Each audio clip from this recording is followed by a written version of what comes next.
This episode contains violence. I am in mortal peril.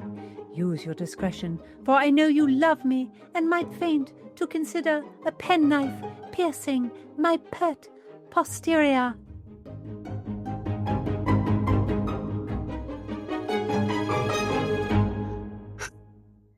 From 1603 and Tudor Time Machine, this is episode 9 of Out Brief Candle, an investigation into a murder at William Shakespeare's Globe Theatre. I'm Jessica. I'm Gage, and we are Tudor Time Machine. Subscribe to our Tudor Time Machine channel on YouTube, or listen on your favorite podcast streaming site. We are everywhere. James I has taken the throne, and along with ruling both England and Scotland, setting up a new court, dealing with religious strife, and a European continent at war, James declares he will patron one of the London playing companies.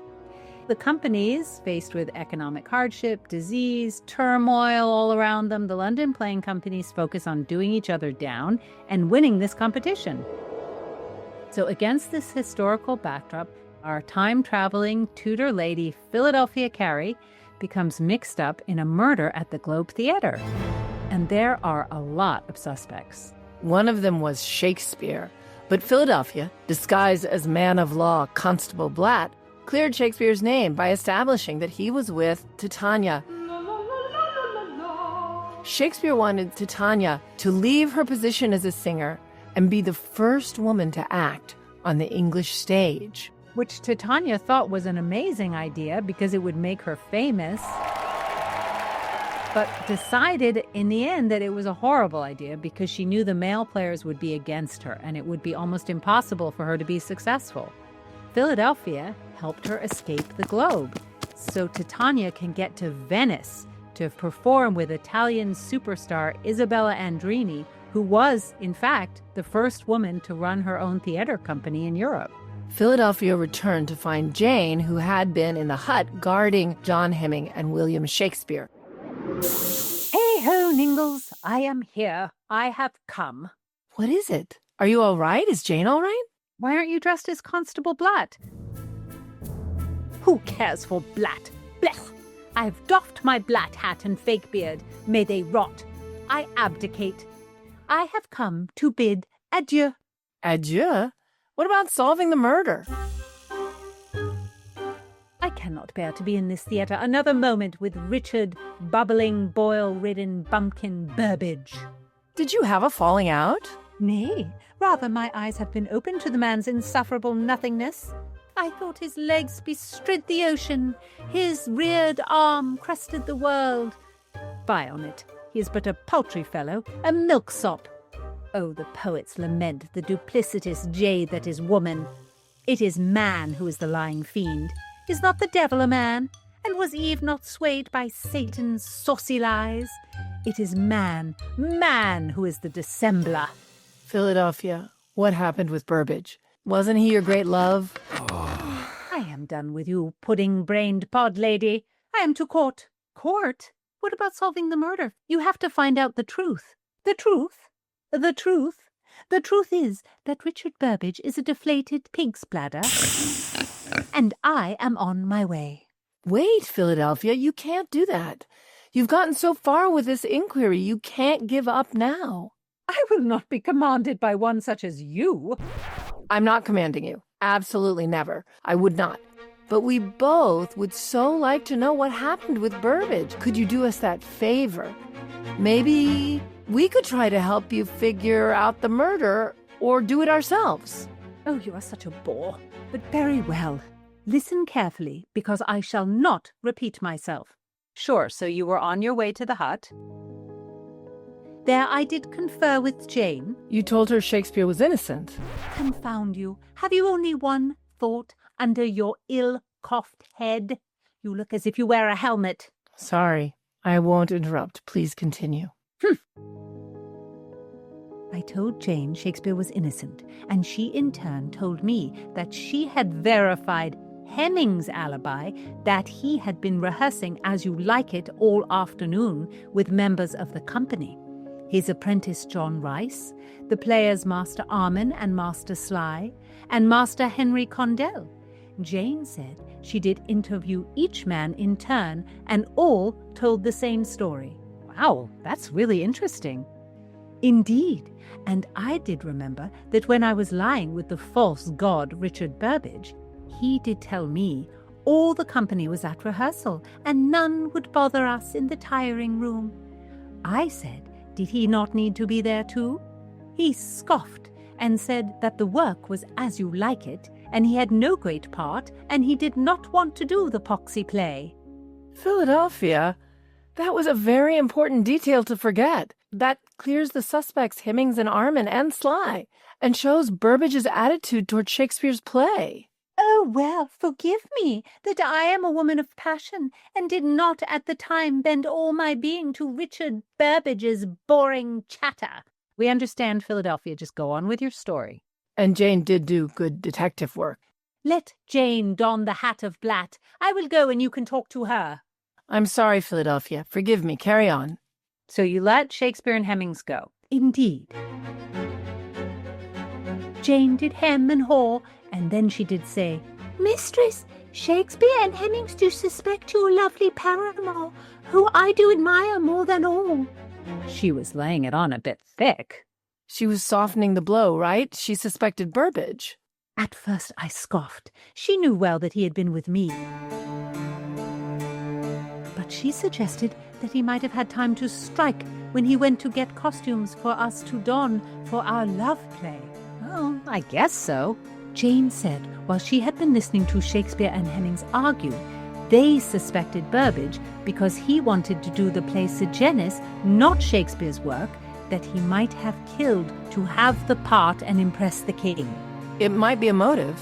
I thought as much, and vowed that as hard as it would be, I would not spare Burbage, but would, as Constable Blatt, condemn him for the murder. Then horror did begin. I did go to find him, but came upon Winifred Burbage, the bloated goat wife. Where is your husband? I demanded.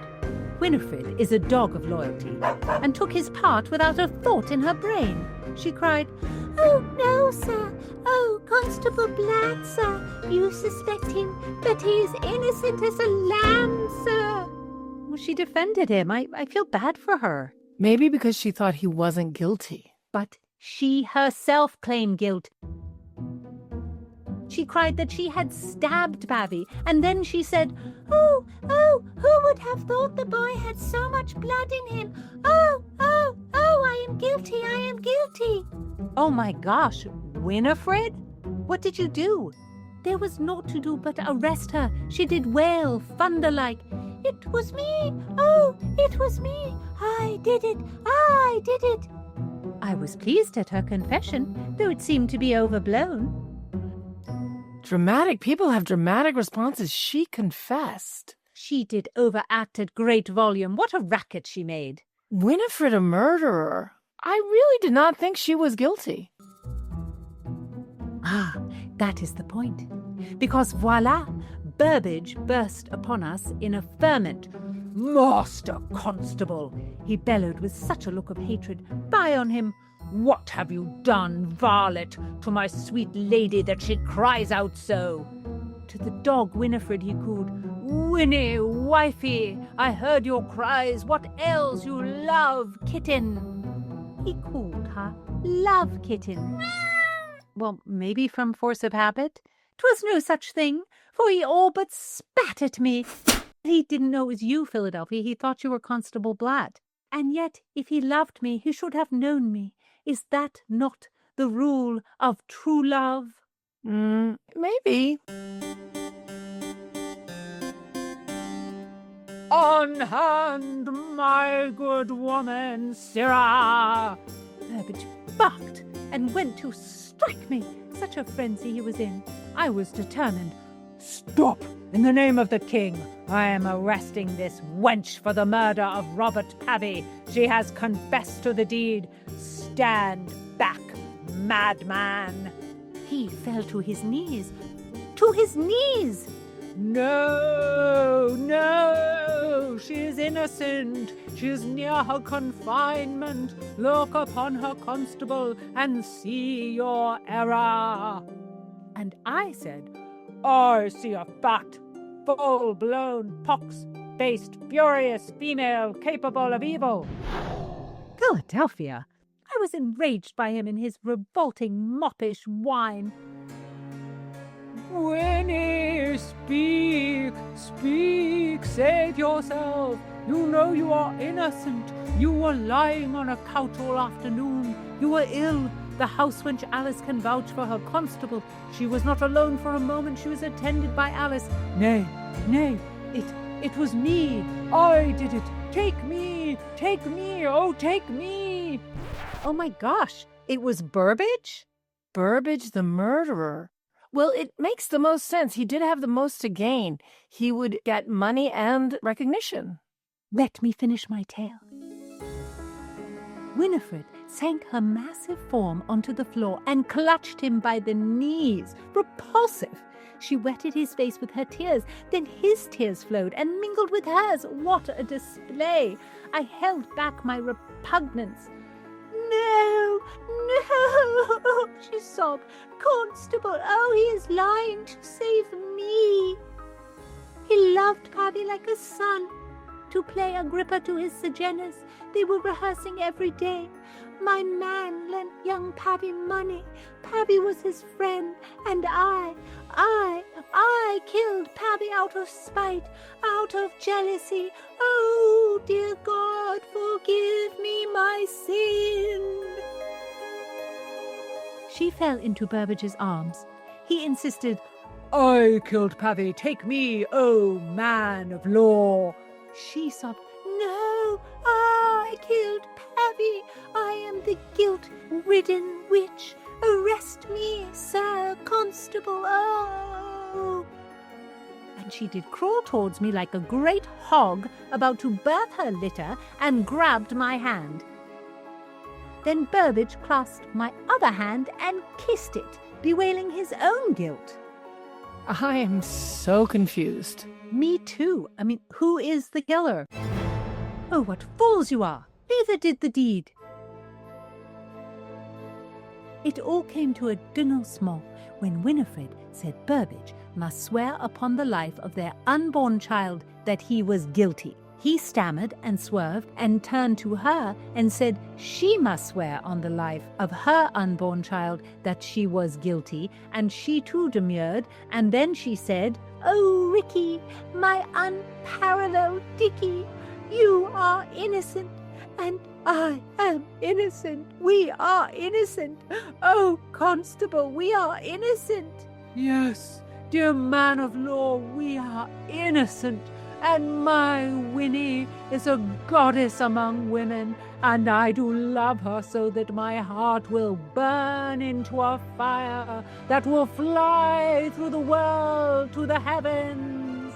And blah, blah, blah, blah, blah. It was disgusting. And I left them in a heap of kisses, coos, embracing arms, and hot cheeks, swollen bellies, and waterworks. Oh, I thought I would be sick. But if Winifred didn't do it, and Burbage didn't do it, and Hemmings, Sly, Armand, Shakespeare, and Titania didn't do it, who committed the murder? What care I? I am off to court. I cannot waste more time with these lowlings of a sentimental sort. You can't give up now. You're Constable Blatt. It's the role of a lifetime. What nonsense! To be my own self, Lady Philadelphia Carey is non parallel. I must away. Goodbye, pod ladies. Well, I guess Jane will have to solve the murder. Jane? A servant?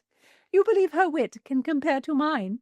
She witnessed your savvy. She's not you, Philadelphia, but I think she's going to have to try to do it.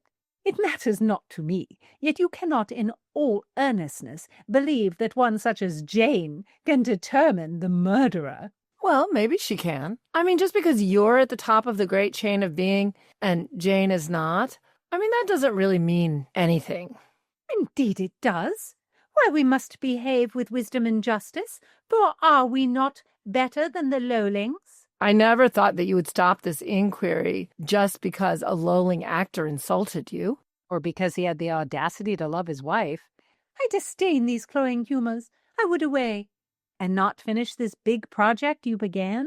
I agree. I'm surprised that you're changing everything for that pompous actor Burbage. I mean, he must have meant a lot to you because you're so very hurt. Yeah, that's true. Oh, Philadelphia, you're heartbroken. He loves Winifred, and I understand. It's a lot for you to be around.